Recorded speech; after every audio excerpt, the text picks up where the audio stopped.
We'll get started. So I appreciate everyone being here. I'm sure there'll be a number more people jumping on. I know we're all busy, but I'm really feel fortunate and grateful to have a pretty special gentleman here as our special guest, Charles Lee. I actually met Charles through Mercedes. Fortunately, Charles got some Mercedes, I should say, got some pretty amazing training and leadership and tutelage from working with Charles for several years. And I'll let Mercedes speak more specifically about that. But that's how I met Charles. I'd heard the name many times, but I've got to know him a little bit since then. And someone that really, I think, could share tremendous wisdom and experience in terms of how he's used the brokerage world and being a real estate agent / broker to really build a major real estate portfolio and be a major real estate investor as well as property manager and really build wealth through brokerage. And, we're continuing to try to reinforce that message. Obviously, there's so much opportunity in the real estate world and there's so many directions you can go. But I think always learning from someone who's doing it and has done it at a very high level will give us that much more insight and perspective and create that much more possibilities in terms of what we can do and what we can do to create our own unique journey. So I just want to thank Charles for being here. Charles, you're a unique guy that, again, has a tremendous track record of success and is always interested in sharing and teaching and learning, right? It's always a two-way street. And I asked Charles with limited notice to do this, and he was very gracious enough to do it. So thank you.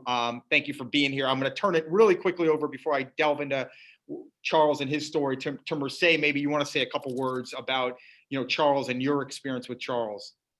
Sure. I'd be glad. I think we're all glad to have him here. How long has it been? I've probably known Charles for about 6, 7, 8 years at this point. That's right. All right, something like that. I worked for Charles. I started my real estate career with Charles. At the time, I didn't even want to get into real estate. He was the one who changed my mind. I was really more about investment banking and private equity. That was the route I was going to take. So I have a lot to thank to him because he really made me come around, and his work ethic is insane. I mean, if you take away one thing here is, I've known the guy for 7 years. I don't think that was one day that he didn't work, really. I mean, that work ethic is just absolutely unparalleled, and it comes with his, consistency as well. And my main takeaway is passion. I mean, that's huge, very much huge passion. And another thing is that I think you'll see it when he starts talking. There's always a way. There was not one time when he didn't find a way to make it happen when he wanted to make happen. So, and as far as his investments goes, he's very well diversified. He has equity plays, cash flow plays all over the state, out of state. So what he built through his, through really working in real estate and earning commission is quite a little empire that he has there. So I think there's a lot to learn for all of us from him. Love that. So again, Charles, thank you, Mercedes. Charles, maybe if we can start off by just a little bit of your background and how you got into the real estate world, and sort of give us a broad overview of what brings you to present, and then we can start to dig deeper into some of the things that you've used to create wealth. Well, first of all, John, can you hear me well? Can you hear me? Yes, perfect. Okay, all right. Well, first of all, thank you for the invitation on the conference call, and you're so kind. Yeah, I think you built me. I should have all this recorded and then use for my promo. Okay. We have it recorded, so you can get it. I'm not all that. Okay. And thank for Mercedes for your kind words as well. I'm nobody special here. I think I've seen a lot of familiar faces that I've known from Brandon Miller or Gardner. I've known a while back. And yes, so my background, it's nothing special. I believe I came here as a refugee many years ago, as 13 years old, and then I came to Minnesota of all the places. Okay, and the good Lord and the good church, sponsored me. We weren't even Christian; we were Buddhist background. So I have a lot of respect for the churches. They do great things, to help, the needies and all that. So that's where I came from. So from there, I migrated all the way to eventually to Nebraska and eventually to California. Because my mom's side of the family came from Hong Kong. My dad's is Vietnamese. So they came here and they also got helped by the church too as well. I hope you don't mind. I love my babies. So they're always around me when I'm all good. If I leave them down below, that'll be moaning. We work from home now, so we improv. Okay, but with them, they're stress releaser for me. So with that, I came to California, lived in Stockton, and then from there, I told myself I had a goal that one of these days I'm gonna live in LA. or in Beverly Hills. That was my goal. And guess what? I made it, I guess, eventually one by one. And I make it one step at a time. You know, at the time, Stockton, California was the biggest town for me. You know that, right? Stockton known to have the second highest murder rate in the capital in the city in back then, beside New York. I'm not kidding you. And I still remember the town I live in too, called Laurel Lane. It's a really bad town of Stockton, but you know, that's where the church could afford to give us. So anyhow, that's where I'm coming from. My background, I'm a civil engineer by trade. I have an emphasis in math, okay, and business. My original business was not always real estate. Actually, it's in engineering. So I'm a very technically oriented person. So a transition from that into business is a little bit, you know, of a challenge. So that's my background basically. I love my baby. I have 2 dogs.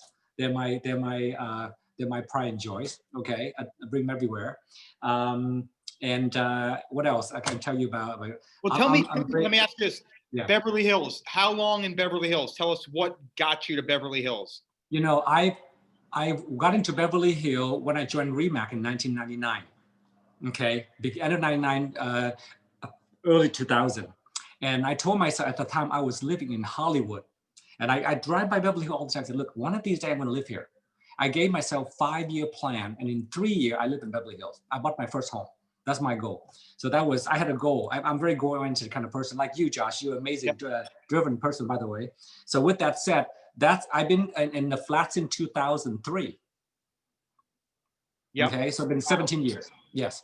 Yes, honey, sit down for daddy. Sit down for daddy. So, and talk to us about the evolution of how the brokerage, and I don't want to be presumptuous. I assume brokerage fueled the investment side, but I could not be right on that. So, I believe so. I think the brokerage, you know, Coldwell Bank or Keller Williams, you guys gave a very solid brand name. Okay, you give a foundation for agent, you give the brand name to trust, and with that, I give the agent like myself a representation to move forward, to make ourselves believable. Okay, bye dear. Okay, yeah, I'm sorry. My staff come to my house to work also, by the way, during COVID. So anyhow, so we make it here. So with that, I think it's great to attach with a respectful brand name like Keller Williams, like you guys, no questionable about that. So yes, it does help me. One thing that I've done far back then, even though I was a civil engineer, I told myself a goal that I had to be self-sufficient. And that is to have income other than just active income. You know, this is nothing unique about it. You learn from school. You got to have 2 income, active and passive, and then also royalty income. Okay, so I told myself, and we learned from the get-go, if your passive income meet up to 50% of your active, you can retire. That's true. Okay, so when you retire, you get 50% of your active, right? Okay, so I exceed that a long time ago already. I mean, I'm doing decently okay. Can I ask you, what planted those seeds though? That you may think that's obvious to everyone. It's not. I mean, I hate to say it, you know. So where did that idea and where did that seed come from? You know, actually from my manager who I work for, you know, you probably some already know her. She retired. She had she owned a few apartment building in your manager REMAX. Yeah, REMAX. And then before that in Sacramento, believe it or not, I graduated from UC Davis. I used to work on part-time, don't get paid, with a broker, and he owned 2 apartment buildings in Sacramento. And I used to collect rent for them. And he said, don't worry, they chase you away, but just always come back to get the rent for me. So I used to do that. So I've learned that, wow, you know, so from that point, I make a point, as much as, you know, we when we sign on being real estate broker or agent, we have the diligence to work for our client as #1 priority. But I think we ourselves have to be #2 or somewhere in between. Sometimes I think we forgot that. And so I make a point to invest in my service chain again. So my goal is every year, I must acquire at least 1 property. That's my goal. Yep. Some year I acquire 2, some even 3. So for that, you know, I mean, not to be bragging about it, but I do have a large portfolio of property that produces its own, what I say, like its own revenue for me and own equity, which is, I think, very powerful. Absolutely. So and I'm nobody special. I make it upfront. I work with a lot of people who are, you know, leap and down much better than me. But through them, I learn how to gather and how to acquire property and be able to let it grow for you. Because, you know, with this COVID happening here, a lot of our income can reduce some even as much as 70%. And I'm no different either. All righty. Yeah. And I think that there's many great agents out there that are very innovative, learn how to, you know, cope with the changes and able to do better. That's wonderful. All right. But some can't. Some can't even pay their mortgage. So the passive income, it does help. It does help. And then the most powerful one is, I'm not trying to be preachy here, guys. This is what I've learned from the people who are smarter than me. The equity, even more powerful. The equity is non-taxable event. So you can gain from $1 to $1 million, you're not taxed until you sell it. That's I think more powerful. So with that, that's where I think the accumulation come from. And I don't believe I do anything special, to tell the truth. I do things that have been done over and over again by others. It just got implemented. So even with my client I work with, you know, they're highly educated people, doctor, lawyers, financial. I mean, trust me, they're smarter than me. Okay, so I tell them, look, you should be owning tons of property versus one house or one condo or one luxury, and eventually sink into them. So when they see, and I do share with them, I don't tell people I own property because, you know, sometimes, you know, your client don't want to see that you have more than they do.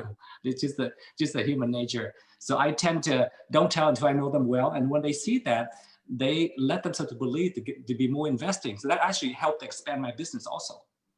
Okay. Absolutely. And when I do this, I also, as you know, like most corporate, including Keller Williams and RE/MAX, we don't do property management. At least for RE/MAX, they don't do that because it's liability. So I have to create my own company to do property management, which RE/MAX probably okay with that because it's separate from RE/MAX. I have my own insurance, all that. And by doing so, I help to retain a lot of businesses for my investor. Because, you know, so we're not a one-time deal. I buy a property for you, you know, your chance of resale to me is 50%, because sometime down the line, you know, you lose the contact. But by managing them, by oversight the property, I retain that business. Yep. So I'm happy to share with you. I have license now for got 22, 23 years now. I've actually served third generation already. When I first came out, I served the first generation, the old generation, and then their kid, and now I serve their grandkids, which is, you know, I'm very proud about that. So able to retain 3 generations of businesses is quite, I mean, to me, it's very, very flattering for me, you know. So with that, I'd like to share those. I'm not sure what else is. I mean, I have a goal for myself. What is your investment strategy with, like, I'm curious about what are you looking for? You say, obviously, first of all, let me just stop here for a minute. And a couple of things that I've noted is one is having very clear, specific, measurable goals and a buy when date. You guys hear me talk about that all the time. Clearly, Charles lives and breathes that. It's like one property minimum per year. He talked about, hey, I'm going to own a home in Beverly Hills. Within 5 years, he did it far less than that, but he had a buy when date attached to it. And that creates accountability, it creates urgency. Yes. It really, it moves the needle, you know? So I love that lesson. It's spot on. I love your willingness to take action, right? And I'm sure you stumbled and disappointed and made a million mistakes, but that's how you succeed, right? When you're in action and taking calculated risk. Yes. So coming back to like your strategy on investing, tell us a little bit of what that looks like. Like, what are you looking for when you look to acquire that property? The equity piece versus the income piece, both? Like, give us a little bit of your philosophy there, please. I might not give you the best, strategy as what I've learned, but this is what I've learned. You know, on the scale of 1 to 10, if the property meet at least 6 or 7, in my opinion, is a go. Because by the time, if a person wait until the investment objective met 10 out of 10, you lose the property. So a lot of time I buy things, not necessarily it's a good situation, a good deal. I buy it because I believe in the future it would equate to be better. Of course, you know, in investment, you got to have 3 things that are relevant. Number 1, you buying for cash flow. Number 2, you buying for equity appreciation, have equity, okay? And number 3 is for deductibility. If you meet those 3 criteria in investment, you're doing pretty well. Well, you don't get that all the time, especially Beverly Hills. You don't get cash flow. You buy 10 million, you'll be lucky to list for 25,000 a month. You don't get cash flow, but you might get equity down the line, correct? You buy in Koreatown, for instance, not to be stereotyping here, but Koreatown, you might get better cash flow, okay? All right, in Chinatown, you get a cash flow, but you try to Hancock Park, you won't. This is the way it is. So I kind of gauge it, and I kind of, you know, my portfolio, I have, yes, I do have about 8 homes in Beverly Hills that I own, okay? Are they cash flow for me? No, but equity is amazing. Equity gone up 4 times already. Okay. So are you intentional about trying to diversify that? So you have, to your point, some that are very, you know, equity driven and others that are more, and are you intentional about trying to create that diversification there? Yes, I do. And because you know, when the market turn, believe it or not, like right now, also a good example, you know what I mean? I mean, I'm just like other investor. I mean, I only have 64 tenants under my name, but people I work for here, I won't say name here, but they have their own high rises on Wilshire, and up to hundreds of clients don't pay them right now. What are they going to do? They had to rely on the equity to pay for it, to ride through the wave. So with that said, so I try my best to. I mean, I do have many failure, of course. There's no question, but thank God there's more success than failure at the end of the day. I am able to maintain my property, able to pay the banks and so forth. So that's great. So my gauge point, those 3 points. Okay, but I don't compromise on one thing: is location, location, location. At the end of the day, because location really helped me to sustain that equity in the long run. Okay, and I make the rule of thumb, and these are just basic rule I think you learn from get-go. Number one, unless you absolutely have to, don't partnership with anybody. My dad told me a long ago, if you can't afford it, don't buy it. Okay, number one, all right. And number two, buy without over leveraging. I make a rule, if I buy things in the past, I never come in less than 30%. More than that, and I'll be in trouble. You follow me? And I don't, all of my property I own, I would say I own at least 50% or more on all those properties, and at least half of them are paid off. So that gives me a sense of comfort in case that the market changes.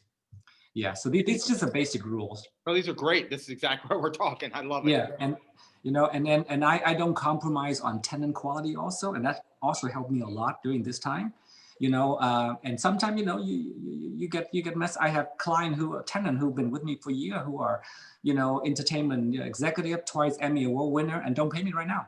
Okay, and I have tenant who are entry level, and they patiently paying me. So it's hard to judge. You follow me? So with that said, so hit and miss, but overall I'm doing okay.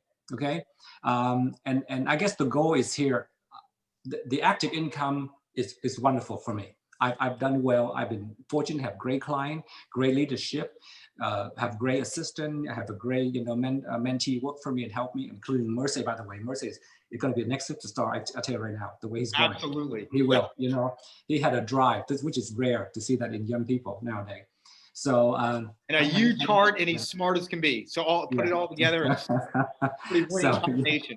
Yep. Yes. So with that said, I don't think mine is anything you haven't heard before. It just kind of got implemented, really. People say a lot, but don't implement it. And I get to work with a lot of wonderful people in town here, and some of them very successful.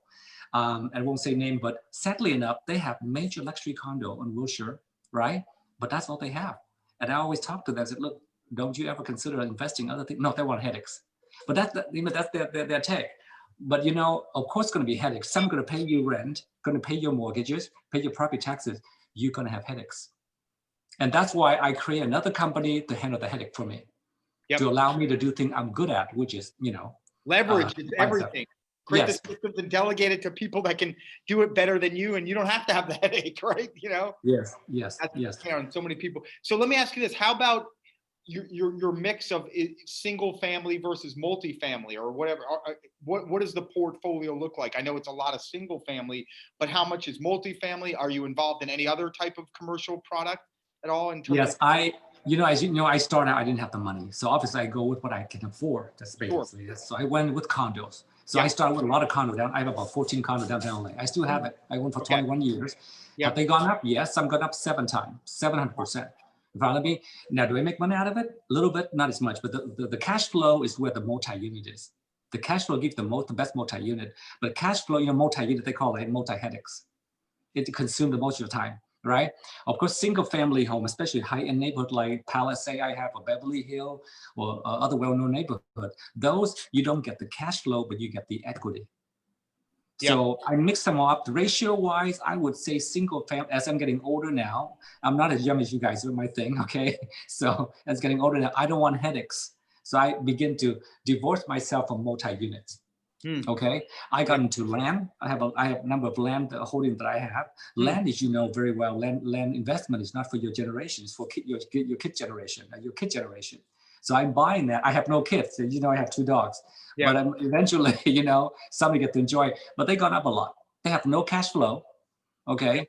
But they have, they have equity in the future, developer willing to do it. So in terms of that question, I'm pretty have a mixture. Commercial, I'll be honest with you, I'm not venture into it. Why? I don't know enough about it.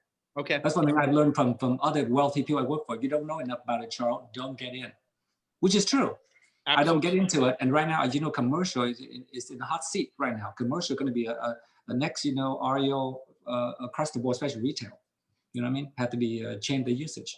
So that's basically it. I'm not really regimented on what I do in terms of certain ratio. Okay, I kind of lead by the heart, decide by the head, I guess. Okay, and if it worked out good, if it not worked out, I changed my model. That's a good thing about it. I'm willing to change. I'm willing to adapt. Okay, I'm not going to stick with that. You know, for the ego reason or for personal reason. I try not to do that, of course. You know, so. Great perspective. Yeah. Go ahead, Jose. Yeah, it would be useful to, I think it would be very useful to, I know you do this a lot, how you leverage your existing portfolio to acquire new properties. I think that's a big piece of it. If you want to touch on that, I think that would be very useful. Sure. Well, you know too, Merce, you know, I won't say the name here, but our accountant CPA, he said something, he taught me something many months ago, and I always remember, 20 years, he said, whenever you own a property, more equity-wise, more than 50%, you do yourself a disfavor. I couldn't understand what he said by that. But as I'm getting older now, I realize why. Wait, honey, that's on the phone on this side. So let me make sure. So if you have more than 50% equity, you're doing yourself a disservice. Yes, especially for investment. Why? Because you lose deductibility. Remember the 3 key in LM investment, cash flow, equity, and deductibility? Because why? It's true. I have many properties I own more than 50, 60, 70%. So my monthly deductibility is almost next to nothing. My income is too high. So I'm becoming risk at being taxed to gazoo because of the income, passive income. So I had to create other deductibility in order to shelter that, right? So like Mercy said, I begin to borrow against that and do something else. And let's be fair. I mean, we all very smart people here. Whether you own a property 100% or 1%, will the property still go up? Yes, it does. So what is the point of owning 100% in the property, the equity in the property that's no service for you? Okay, but then I have a golden rule. If I take the equity out, I never take out more than 60%. So I'm always limited my risk. So I still own at least 40-50%. As you know, an average of 3 or 4% appreciation, you're gonna catch up to 50% anyway. So anything I own now, none of them would ever be below 50. Right below there. 40. Yeah, well, when you borrow against the bank, I only borrow 60% max, even I own free and clear, right? But as a rule, I keep 50%. I mean, that's a pretty hefty, if you follow me? Yeah, okay, why? Because well, about 50%, then my deductibility become less and less over time. I'm sure you see that people, I mean, there are a lot of people in this town, especially Beverly, who own wealth. A lot of people own their house free and clear, right? So for them to deduct any dime out of it is impossible. They have to borrow against it and leverage it in order to move ahead. So, and with right now the money, the cost of borrowing money now is so cheap. I mean, I just saw a deal to a client, not a big deal, only 2 million something. The interest rate 2.5%. Yeah. I mean, they were gonna do a 50% down. I said, no, do 30% down, 20% down, and they still can afford it. Why? It's good for them, right? Low cost of borrowing money, and also potentially good for me. Why? They have extra money to invest with me, to buy other investment property. So love that. So come back to the brokerage side for a second and tell us a little bit about, what is your niche on the brokerage side? Like, and I know that's also pretty diverse, but tell me a little bit about, what do you focus on? Where does your business come from on the brokerage side? I think have a respectable name like you guys or Keller Williams, Beverly Hills. I think it, and Remax also too. It gives a sense of security, a sense of trust to the client, especially when you do the high ends. I'll give you an example here. I've got listing, believe it or not, as far as Singapore. We list property in 3 luxury kind of thing. Mercy know about it. At the time we were trying to sell. I mean, I listed here, but my Remax Singapore sell it, and in the end I get commission 25% or 30%. See, but because of that international, just like Keller Williams has it too, nationwide, you can do that. So having a brand name, the client who want to hire me, they want to see the represent. Honey, daddy's on the phone, honey. On the phone. Okay, so see how jealous he is, So I want to phone too long. Okay, so okay, honey. Okay, so okay. So with that said, I think the brokerage have give you a foundation, give you a trust, the brand and people we rely on. I'll give an example here. I have a lot of overseas clients from China, from Vietnam. These are emerging country, right? Believe it or not, I think you guys have branch over there too, I believe, in China. Yeah, you do. Well, guess what? They have my branch, Remap. Oh yeah, we know you guys. If I'm Joe Blow down the street, they wouldn't know who I am. They wouldn't know how good I am, but they lock in the network. They know who I am. Just like if you're a top producer for Keller Williams, chances are they will find you out overseas. And that I think that the brokerage, I think definitely, serve a good backbone, for the growth. How do you? What's your philosophy on like listings versus representing buyers? What's that mix look like for you? How has that changed and evolved? Any perspective on that piece of the business on the brokerage front? I mean, ideally, I'm a listing broker, but I'm not going to throw $1 million client out of my car. You know that, okay? Okay. I don't discriminate against money. I mean, if there's good client, I would, certainly go out for it. So the ratio why this year. Last year here, many listings don't get sold readily. So I switched to buyers and I have great buyers. The buyer that couldn't afford before, $3 million, now they could afford an interest rate drop. So I caught everybody who couldn't afford before. And guess what? I got buyers that way. Really? And then seller, because the inventory is so low, it's obviously been very challenging to get offers accepted. So that was interesting that you were more, you're saying more buyer focused last year than you were otherwise. Is that what I heard? Yes. Because listing, we wouldn't be able to pick up a lot of listing. I pick up more listing in the last 2-3 months now than I did earlier. Because people begin to have confidence in the market and start listing. I think that's how I see it. Okay. What has your mix been in the last 5 years? Just if you had to make a broad, and maybe Mercedes can, I think listing probably 70%. Okay. Yeah, that's the buying probably 30%. But then you have to understand the selling side become a buyer side. Yep. Especially in high end, if they sell something for 2, 3, 4, 5, they have to buy something at the end of the day. They don't put all that money in the account, so become a buyer right away. Yep. So I make a point to translate into other deal, not just one deal. Yeah. You follow me? So I do that, and especially commercial is very important. You sell a 5 or 10 commercial, they got to buy something 1031 exchange. Yeah. So I would attach them like a hawk. I want to make sure they buy from me. But even before we close the deal, I already got legs lined up for them to transition 1031. I think Brandon knows about it. So we use them for the commercial in the past. He knows.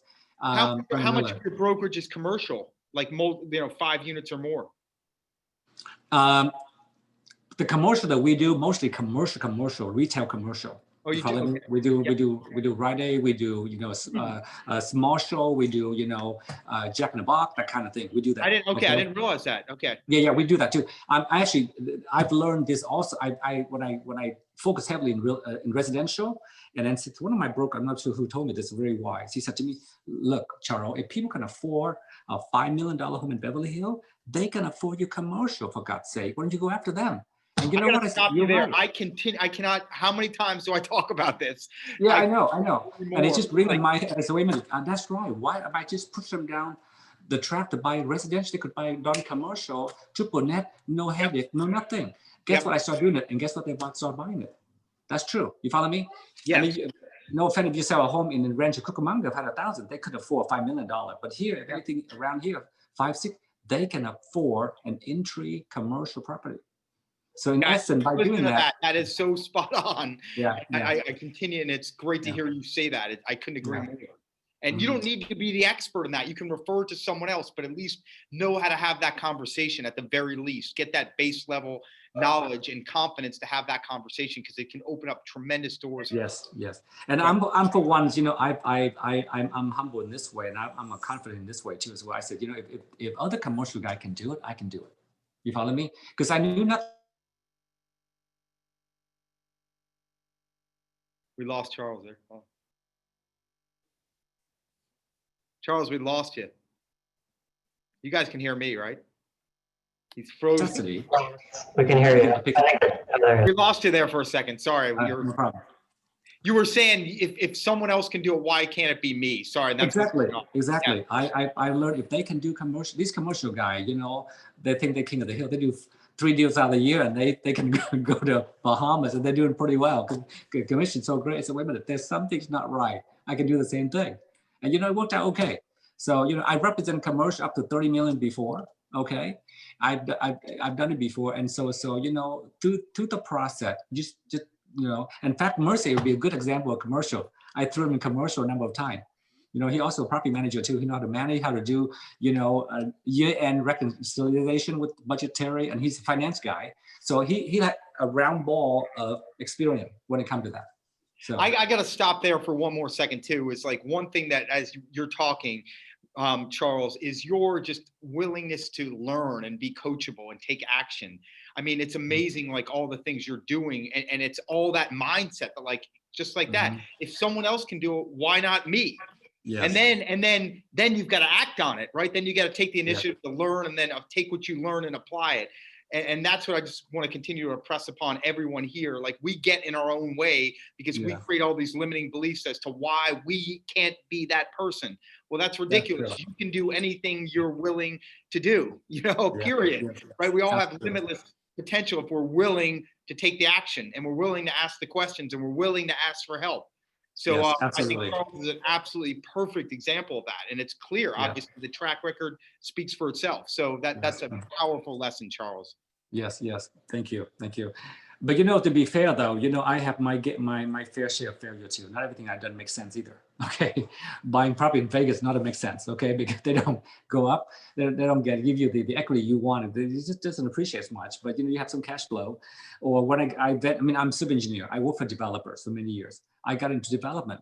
That wasn't a good choice. I lose millions of dollars. Remember, this is 2004, before the crash. And I mean, not to brag, but I lost millions. I mean, that really took me back. Follow me? And then that go back to the same thing that my dad used to tell me: don't get into something that you're not know very well about. I work for development, doesn't mean I can build. And so I got into it. I lost money. I got out of it completely. I focused on real estate, and I moved forward, leap and bounce. And you bounced back though. I bounced back. I mean, that's the key. Exactly. Like, we're all gonna fall flat on our face. Believe, especially if we're ambitious. What do we learn from it, and how quickly do we bounce back? That's everything. Absolutely. I think so. Yeah. So I want to open it up to questions, because I want to make sure there's ample time for that. I mean, obviously, you guys can see Charles is a wealth of information, knowledge, wisdom, and his, as I said, his track record speaks for itself. So who wants to take this opportunity to ask him something? There was one in the chat box. I think from Jimmy. It says, could you please ask him to explain how he obtained his first property? And I think that I know that story. I think that's a good story, actually. That will be very Yeah. Is that a question? Is that a question? Yes. Well, I have my dear mother to thank for immensely. She's one that helped me. I believe it. I got that property when I was still in college in university, Sacramento. I read all these books that you can buy property zero back then, zero down. You talk about it. I'm more than you, Josh. So this is back in 1989. Can you imagine that? And of course, I convinced my mother to help me give me a loan. Okay, give me a down payment, and I convinced my auntie who does restaurant. I mean, that's all the knowledge they have. They do a lot of labor work, but they believe in me, and they gave me the down payment. And from that down payment, I think 20% back then, I bought my first property in Sacramento. And I told myself in 1 year, I paid back. 20,000 back then is a lot of money, my friend. My first property was $120,000. That's it. So that's 20,000, a lot of money. But guess what? I was working for engineering firm. I was making a whopping 25,000 a year. Can you imagine? That's 12 bucks an hour. Today, if I don't make a commission, 50K, I'll be very upset. Okay, so okay. Anyway, long story short, but you know what? I worked overtime, weekend, you name it. I worked, and I paid back that money. You follow me? So that's my first property. Yes, I did that. And it's single family, I assume. Single family in Sacramento, in the boonies. You know what I mean? And tell me, how long did you hold on to it? What did you, I assume you don't own it anymore? I don't know. I own it more. I sold it. I made triple. It went up 3 times, and then I remember 3 bedroom and 3 bath, and I'd rent out every room in the house. Okay, I stayed in the living room. That's how sad it was. Anyway, but it's okay. It's when you first start when you're 20, you can live anywhere in a hole in the wall. You can still okay. So the money from the rental pay for the mortgage. The money I got from engineering, I pay back the loan. So it was wonderful. So I have my mother to thank for, and my auntie with that. And from that point, I used the equity from the house. I started buying others' property. And I remember back then, Sacramento was a big world for me. Okay, so big town. So I went there from there to San Francisco, to San Jose, to Los Angeles, and then to, ultimately Beverly Hills, where I am right now. So there you go. So that's the first property. But I always make a point to use the equity I have and buy another property, and use the income itself, pay for itself. So I'm stable. And I just leverage from one to another. So phenomenal. I also want to say before I forget, like this aspiration to be, and I love it. Like I'm going to be in Beverly Hills, and here he is, like being at the top end of the food chain in Beverly Hills. So I love that story and that just grit and determination to make it happen. Yes. Mm-hmm. Who else? Questions? I have a question. Shadia, go ahead. So, Charles, do you recommend for someone who's starting or starting over, moved to LA recently, do you recommend buying an investment property first or primary residence? Well, you know what? I think it's really case specific, but in my opinion, don't overthink about it. If you can get in, get in. Anything? If you see a good property, I told Mercer the same thing to my agent too for many years. I said, look, you get in, get in. Why? Because the property doesn't go down. You know that it's going to go up. Just imagine here, if you're single, I mean, you're obviously a very attractive woman. I'm not single, but I'm sure you're not single. Okay, so but if you imagine a single male or female, or I think our bracket is about 55% tax, right? 55% tax bracket, right? So imagine here, you work almost half a year for free if you don't have deductibility. So if you buy even investment property or your primary, you can reduce that down to 25%. So they are both the same, fall in the same category. It doesn't matter if they're primary or investment. If your first home should be your primary, why? Because your interest rate is much lower, right? Number one, and you're required by the banks much easier, right? The bank doesn't require a lot down for a primary. So I would get into primary, even though you intend to lease out the next day. You follow me? It's okay.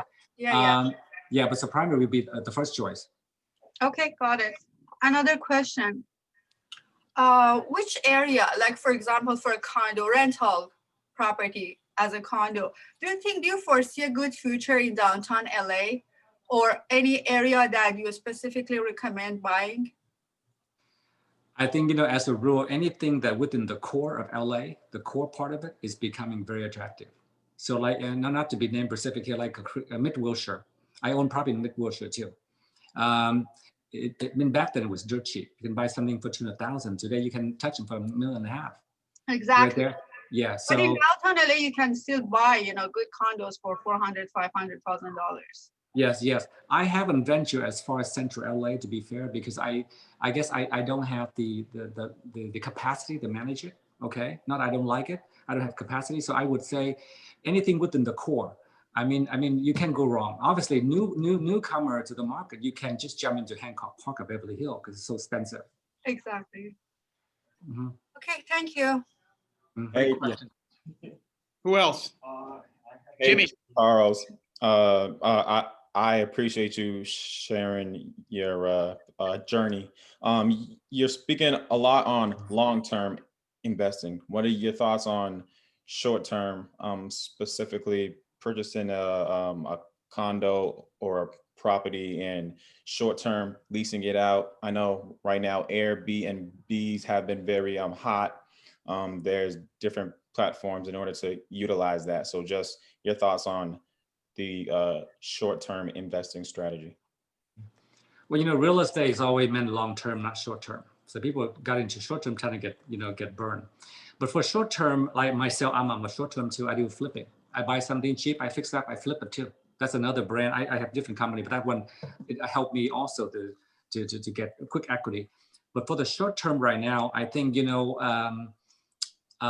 with the valuation of the property right now, unless you go really outside of LA, like North Hollywood or something, you barely cash flow. You know that, right?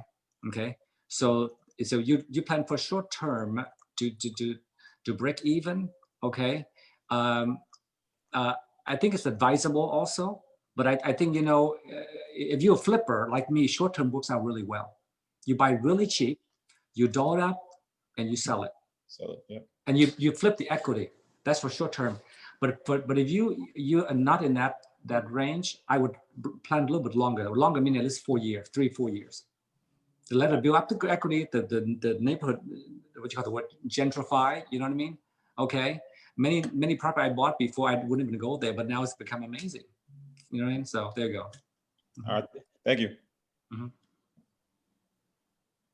Other Hey, questions? Can I say hi to my old friend? Yeah. Hey, Charles. Yes. Hey, Oh, I hi. was- Of course. Hi, Lauren. How you doing, my friend? Good. I was lucky enough to meet Charles back in the Remax days. Back, I think when you first started, you and I, 1999, 2000. You know, I have a picture of him in my mind from that day, and then all the way going forward. And you know, Charles, you really haven't changed much, which is fantastic. Thank you. So, here's a quick question. Give us a quick snapshot of your day. Tell us what a day in the life of Charles. Just quickly going through, you know, morning, afternoon, evening, and then tell me about your staff and your staffing. Have you up staff, down staff? How do you delegate to the staff? And then, frankly, do you delegate much anymore, or are you taking control still over most everything? Because I know you want control over most everything. Yes. Well, my friend, Lauren, I want to say something. Lauren Goldman here, holds best place in my heart. Okay, Lauren, remember you, I dragged you to my first home I bought in Beverly Hills. Remember that? You were the title officer, actually. Remember that? On many moons ago. So you remember. Yeah, that's how long we've known each other. Yeah, okay, all righty. So thank you. Okay, and I got a little good advice from Lauren too. He's, you know, Lauren and Brandon Miller, to be fair, they're both amazing people. So here, my daily, I wake up in the morning, I do my exercise, I let my dogs out. Okay, my dogs are my number one priority. They sleep with daddy every day. So I take care of them first before me. And then I have my to-do list already been pre-made the night before. Okay. You know, I follow my theory, you know, coaching. So I do some of that. You know, to kind of strengthen my mindset a little bit more. And I do prospect, but not religiously, to be honest with you, because always something coming into the picture. Alrighty. And then my staff come at 9 o'clock, they come to my house. Okay. They have a list to do already. I hand it to them. We have a meeting sometime for half an hour to an hour. We go through the list, major point. And I always have something very adamant in my mind. This is something I've learned from successful people. Always income producing activities. So anything I do had to be income producing, whether to return a phone call, make another deal or something, that's what I do. Okay. Problem solving, I try not to solve problems, especially property management is the one I avoid the most. Because property management just drag me down to the ground. So, I push it aside. Am I controlling freak? Yes, I am. Okay. Okay. Tell me a manager, an executive, or anybody who's not a controlling freak. Okay. But to a certain point, you know what I mean? To a certain point, my dog helped me a lot. Because, you know, they let you realize how wonderful life is. They don't have a care in their life. You follow me? So I always look at them as a way to escape the world a little bit. I focus on things I'm supposed to do. Deal saver, deal maker. I do that during the day. Alrighty. And then I take a crash because, you know, I'm not young anymore. I crash about 5 o'clock for an hour. I woke up again, I start working again. You know what I mean? So I have overseas clients that wake up at 7 p.m. our time, which is morning in China. So I start calling them. I connect with them, probably all the way into midnight sometime. In between, I eat, I do other things, right? So yes, I spend a lot of time on the phone. One thing that I think that I need to strengthen more is my prospecting, not to let interruption get in the way. All right, I mentioned I have 64 tenants, right? So I have a property manager to take care of it, but sometimes, you know, he couldn't take care of certain things, it bound back to me. You know, income producing is not where property management is. Property management is where you retain the clients, right? That way you don't lose them to others down the long term. So that's typical of my days right there. Charles, what motivates you? Like, what drives you? What obviously you're extremely driven. You know, what gives you gratification? Well, some of this might sound a little bit shallow to you, but you know, it's real. I'm going to be honest with you, be real with you. I'm going to be honest with you. If I say otherwise, I think money motivate me. Money motivate me, love motivate me. But the fact that I always work with people who are very, very successful. So to me, compared to them, I'm nobody. You follow me? But I always learn how they would accumulate the wealth they have and the thing they do and do much less than I do. I always look at that. So when I see the good thing, I always come back and I just spread with I share with my agents and look, this person can do this or this with this much efficiency. Why couldn't we do it? I try to do that a lot. What motivates me? I think also because I know when I make money, I'm a generous person. I give a lot too, because I sponsor, I think up like 18 charitable organizations. From my mail every day, I have this much stack of charitable from SPCA to St. Jude Hospital to Children's Medical Network, you name it. I donate a lot because I believe in giving back. I mean, I was a refugee before, and the church helped me. So I have no reason but giving back, and I believe so. So the more I make money, the more I can give back. That's how I see it. Okay. In fact, not to brag about it, what I give a year sometimes as much as some doctor's salary. Yep. Okay. So how can I do that? Because I can afford it. Not to be arrogant, but I can afford it. Yep. In fact, I tell you, for the longest time, I used to fly home to Australia once a year to see my dad. I always fly on economy because I'm a small guy. I'm a 5'5". I don't need a big seat. Okay. And my dad said, "Why the hell do you fly economy? Your back hurts you after 13-hour flights." And I said, "Dad, but I don't need a big seat that cost me $8,000. Economy is only $2,000. He said, "No, you think it's wrong. You have to fly first class. Why? Because you could be healthy. You're healthy, you make more money, you can give more money away." He makes sense. Yep. So guess what? I changed my approach. Yes. Now Charles goes someplace, business class, first class. Right? Why? Because I need to be healthy to make more money. There you go. So it might sound shallow to you, but there's a reason for that. Okay. Yeah. So well then and you, as you say, it's the more money you make, the more you can give. Yes. And you make it life easier, for other people at the same time. You know what I mean? And so that's how I see it. Powerful. Love it. Yeah. Mm-hmm. Who else with questions? Hey, Charles, Actually, I have a question. Go ahead. Oh, go ahead, Mercy. Go ahead. Lauren, or no, who was it? Brendan? Go ahead. Yeah. Just because I love hearing Charles speak, and he's such a smart man to learn from. I'm just curious, you're very worldly. All your clients are around the world. As far as opportunities to buy, where do you think the golden opportunity will be to buy in a market? Is it 6 months from now, a year from now? I don't think anyone expected last year to be so fruitful. If it was, hopefully the next 6 months will be, but is it next year? These are questions that we all get from, agents to me and, clients to agents. So I'm curious your thought and your overseas wealthy clients, what they think. Well, I'm not the expert by any means here. I know. I only read. I'm not going to hold you to it. Yeah, you came to my house many times. You see, I have all these magazines. I read Forbes magazine, Fortune, you name it. Yeah. So when you read enough, you kind of assess the situation. I believe that there has to be a correction. It cannot continue on like this. Because people don't have job. People cannot have money forever, right? The area in which I think is good, I think downtown LA. Downtown LA is oversaturated. Okay, I think gonna have a great opportunity there. Investment property could be great opportunity. I mean, in the past, you'd be lucky to get 2% cap. Now you get 3, 4, 5. Why? Well, because people don't, you know what I mean? And I think another area, maybe even commercial, especially like, like give an example, like, I don't know, you get like a shopping center that used to worth like $30 million, right? And now they sell for 10 because no tenants. So if you have clients like that can come in, which I've been prospecting overseas, and they see that to be the case. Remember, we might not be growing here, but overseas still growing. They grow. I mean, like China don't get 8% per year growth. They'll be upset. Vietnam is 12, 15%. Can you imagine? Imagine the inflation. Here we're 2.5. We thought, oh my God, inflation left and right. No, they bring the money overseas here to invest because it's safer here. Follow me? So I think once the lift is gone, I think you're going to see more influx of overseas buyers. I believe so. When it's correction, then I don't know. My listing do sell, thank God. That's good. Okay. So, but I think probably from what I heard so far, second or third quarter of this year, when all the millions of forbearance loan that became due, that have been paid, have to hit the market. They have to be dealt with. Yeah. Good stuff, Charles. Thank you. Charles, I have another question. I also have like some, foreign buyers, especially Canadians.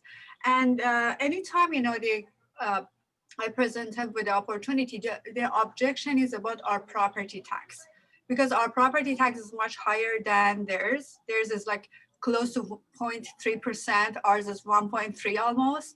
So how do you, overcome that? What's the good conversation? Or do we have any programs, like if they buy it under companies, LLC, corporations, can they, deduct it? Well, I'm not a tax advisor, but what I can tell you is that here, this is what I would overcome.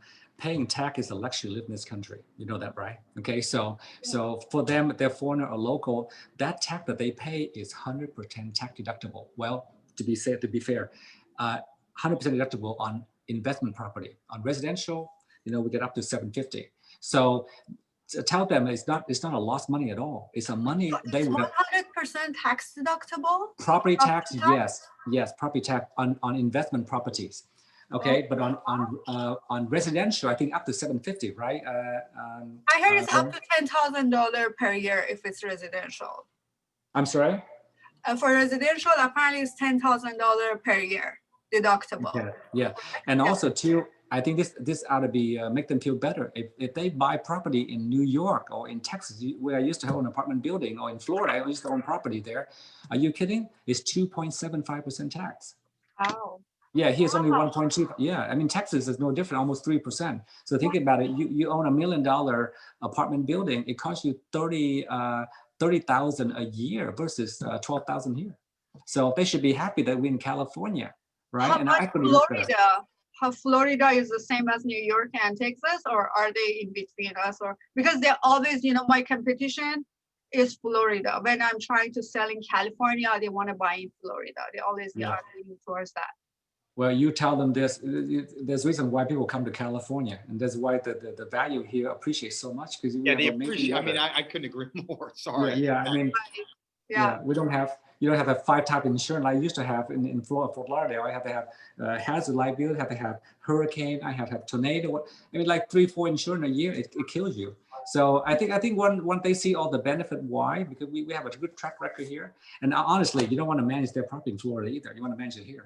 So when they want to talk out of town, I really want to get them back into town. Okay, so so good for both sides, So. Okay, thank you so much. Sure. Charles, good afternoon. John Finney. I almost bought a house from you. I met you in Beverly Hills. I know you have quite. I remember you. Oh my God. Yes. Nice to see you. Charles, how do you price a commercial property like apartment building? Like if you put 20% down, another buyer said, I'm going to make money on it, or I break even. If you put 20% down and you break even, is that good investment or what? How do you go in that respect? Well, I mean, I'm not sure you can cash flow at 20%. I doubt it. Nowadays the valuation is too high unless you have really good paying tenants. You follow me? But by the way, first of all, you have a very respectable family. Your kids are all doctor. I remember. Yeah, right? my daughter is a nurse. Yeah, thank you. Yeah. Yes. So with that, I think buy a house in Beverly Hills. She can't afford right now. She's saving it money to buy a house. She should have bought that house. Remember I know. Okay. Now gone up already, my friend. Don't look back. Look forward. Just buy and move on. Are you still looking? I'm looking for her. Yeah. Okay, I might have something for you. Let me know. Okay, I'll keep in touch with you. Sure. Yes. I'll call you. All right. Thank you. Thank you. Mercedes, you were going to say something. Yeah, I think, and just because I know what you're doing, I know you're in the process of this, and again, that could be very, very useful for all of us. I know as your investment strategy changes, you're trying to consolidate, and that property is, closer here. You want to touch on that a little bit to see how that's yes, I do that. Important. Yeah, I think when I first started out, I was dirt poor, so I can't afford much. You know what I mean? To get a home 100,000 in Sacramento is a big deal for me. So of course I got Sacramento property still, and I graduated to, Oakland, to a little high-end neighborhood, and to San Jose, and then to San Francisco, and then down to LA. So the point is, eventually my property is just everywhere. So what I did when Mercer was here with me too, I said my goal to consolidate. So I began to sell things in Texas. I sold that many years ago. I sold things in Florida. Alrighty. I sold things, I think at one point I had something in, I can't remember where it is now, Missouri or some state, mid-state. I don't know why I bought it. Okay, it was a good deal. So the point is that as I'm getting older now, I'm consolidating all my assets locally. Why? I learned this from other wealthier people here, how they doing it. They walk from to their property. I couldn't believe it. I said, are you kidding? So, but the thing is, they're able to do that because they're able to consolidate their property and bring the equity closer to home. Okay. Now, to be fair though, that's also have good and bad things to it, because as you know, locally, property here, the value is too high. Your cash flow really, really not that great. You know that. In fact, you know, property that I have in near USC make better income than here. All right. So in doing that, you have to kind of weigh between the fact that, okay, do you want cash flow or you want equity? Or can you ride the wave if there's no cash flow? There you go. But that's what I'm doing. I'm bringing home things more close to home. I have things actually. I have property in Australia, in Sydney. Okay, I sold that. I got property in Vietnam, which I still have right now. But eventually, I like to think within my reach. Well, it's important to note it doesn't mean that you don't diversify. You still diversify, but it's a different kind of diversification. It's not a geographical diversification. It's a different kind of diversification. Yeah. Yeah. You know, the rule of Everything thumb. is very purposeful. That's a big takeaway. Again, guys, everything is very intentional, right? You know, there's a strategy behind everything, right? And everyone's going to have their own unique strategy based on their wants and needs and their constraints and dynamics, but always be purposeful. Like I admire people, and I always study people that are extremely purposeful. And Charles certainly is very much within that realm. So create that purpose and that plan and that vision for yourself, and then go out and execute and find people who are doing it at a very high level that you can model and emulate, right? Don't reinvent the wheel. How many times do I say that, right? That's not working smarter. Learn from others' mistakes and others' successes, right? That's leverage. That's common sense to me. You know, don't try to figure it all out on your own. It's not an effective compressed time by modeling and emulating others. I think that's a very valid point, because like I said, everything I've done is nothing unique at all. I just learned from other people I work for, how they came about doing that. Follow me? In fact, interestingly, but I found people who are, I hate to say this word, but less highly credentialed, okay? They are actually more successful. I work with one, I won't say the name here, but he is, you know, locally here, and he owned like about a dozen apartment buildings. And he's not even a doctor, lawyer, he just basically a person, you know, that just worked his way up and just accumulate wealth that way. And so how did you do that? Like same thing, he just buy one at a time, use the cash flow from one to get another one.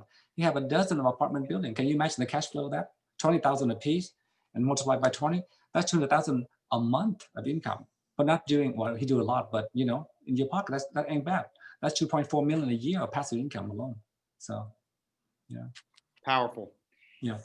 Any last questions before I want to just be mindful of Charles's time and everyone's? Does anyone else have a last question? If not, we can. I would like to ask something. David, fire away. Yes. Hey, Charles, nice to meet you. It's my first time meeting you, or even, you know, knowing about you. And, you know, this is a gold mine meeting. You know, you come from humble beginnings, and I'm a brand new agent. I'd just love to know, you know, what you wished you knew when you first started, you know, either investing in real estate or started selling real estate. Out of all your experiences, what's something that you wish you knew when you first started? Well, first of all, I want to say you're in the right place, okay, with Josh. Okay, Josh will make you, if anybody, Josh will make you a superstar, okay, if you follow him. You do the work. Yeah, do the work, okay, okay. So number one, good brand name to you. Thank you, Charles.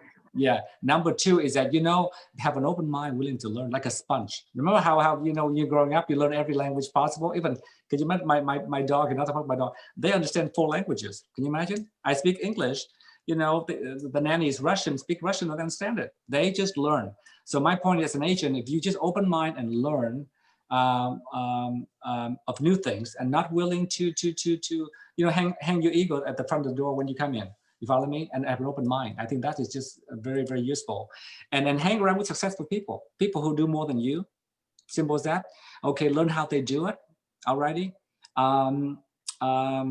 And you know, and put your pride, you know, under control. All right. I mean, but when I see his picture, he's a young, attractive man, and that's great in sales. You're halfway there, by the way. Okay. Okay.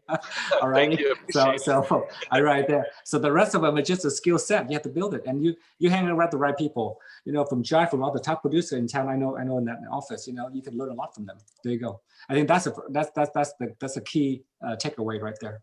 Yeah, and just by virtue of asking the questions like you're doing. Asking the question, yes, yeah, that's right. Asking for help is a sign of strength, and taking the initiative. And I know it can be scary, like, you know, I'm in a big group and I'm afraid to ask the questions. Does it sound dumb? Does it sound like you got to be willing to take calculated risk? Clearly Charles is an absolute exemplar of that. He had to step out of his comfort zone every single day to get where he is. And that is the key to success. Thank you. Yep. Thank you, Charles and Josh. My palms are sweaty, trying to get this question out of my off my lip. There you go, man. That's it. Courage. Don't let fear deter you. Let it propel you. So, Charles, you're amazing. I mean, I learned so much. And, I hope to have you back again if you're willing to. I know this was extremely powerful. Your energy also, I'm a huge believer in energy. I think it's very infectious. It attracts people. And clearly that's a big part of your success equation. And thank you very much for your willingness to share and be transparent. Amazing. Thank you. And Mercedes, thank you as well. Have a great day, guys. Appreciate all of you. Thank you, my friend. Appreciate it. Thank you, everybody. Thank you. Thank you. That was awesome. Thanks, guys.